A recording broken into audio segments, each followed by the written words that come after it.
Asibuyele emuva phansi ngokuhlukumeza insango babebhema kahle omkhulu maybe kanye ngonyaka ugqoka ibheshu nembadada ngidi isiko lami phela amasule bedume ngokuhloniphana nokuphana sahlephulelana inyoni noma kuyijiyane. Sicela ukuqala isixwayise labo abanenhliziyo ezibuthakathaka labo abasheshayo ukuzwela bakithi lolu daba esuliphethe lapha lu-sensitive noma ke lubucayi kakhulu. Silapha yake enyakatho nesifundazwe saKwaZulu Natal ngaphansi komasipala kwaNongoma ngaphansi kwenkosi yakwaMandlakazi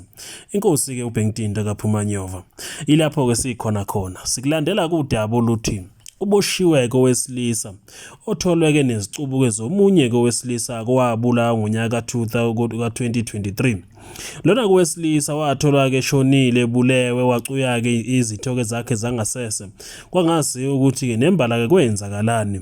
Lona kowesilisa wathi mangabe ke bulewe kwathalaziso ke kubantu ke bomphakathi bengazi ukuthi ke bazothini kubani kuze kwasiza kamaphoyisa kaseFryhead kanjalo ke nawasolunda athe kangenelela ke kulolu daba kube sekubanjwa ke nangumfoka Dlamini obonakala ke lapha nje ke egubha lapha ya. Umfoka Dlamini utholakaleke nesandla ke sakwesikudla salomuntu owashona ngaloya nyaka kanjalo ke futhi ke nezithoke zakhe nesithoke sakhe sangasese amankwahla amandese phela. Lokhu kwenzeka nje ingoba ke bese kunophenyo belikade ke lokhu kelizungeza kucinga kumbulali ke walensizwa ke yabulawa ke ngesihluku kungasiyo ukuthi ke beyenzeni ke kubani ubeke sebanjwa ke seboshwe.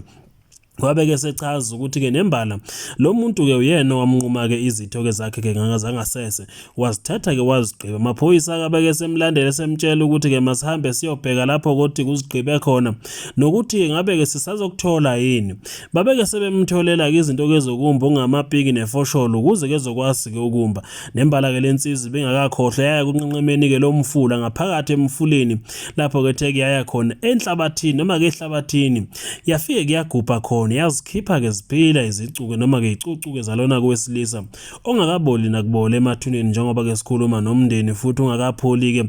lapha ke bakithi ke isilonda ke sadalwa ke udlula ke emhlabeni kwayo ke lensizwa ibeke isimba ke nembala zatholakala ke izicubu kulona ke leli video sikhulumela kuyona kukhona lapho khona kuvela khona ke lezi icubuke zakhe isandla kanjalo ke namandese ke kuyisitho ke sakhe sangasese lensizwa ke ithi ke yabeke seyimcuya noma yabeke seyimsika ke seyikufihla lapha akwasiwa ke inhloso ukuthi kwakuyini ke inhloso yana kuba ke yona igcina ingakhulumanga ukuthi kuyayithunywe ngibani uma ngabe ukuthi kuyayithunyiwe. Kubonga ke lamaphoyisa asondini olumahlikihli kanjalo ke nasefilide baqulusini nokuyibona batheke baqinisekisa ukuthi ke nembala kukhona okwenzakalayo futhi ke umndeni ugcina uyabuthola ke ubulungiswa kube seqinisekisa ukuthi ke nembala izicubu ke lezi lensizwa ke theke yahamba yozigubha izigubhela yona ingakhonjwe ngasibhamu kodwa ngenxa ukuthi ngoba bekunamaphoyisa futhi besivumile ukuthi yebo izicubu zalensizwa ke ngazithatha ngahamba ngawo sigqibe ibeke seyizikhipha kwaba seqinisekisa ukuthi nembala ngezayo ke lensizwa eyashona ke noma ke yangcwatshwa ingenazo ke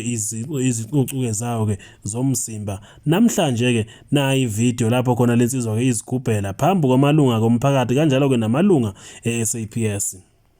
Masendeke mfowethu mhlangana phela masendeke ndoda senwahlamhlanje nesiphethe lentombazane iplendo day khona ngiyasola usho kwashongwe udila ngosilekelela la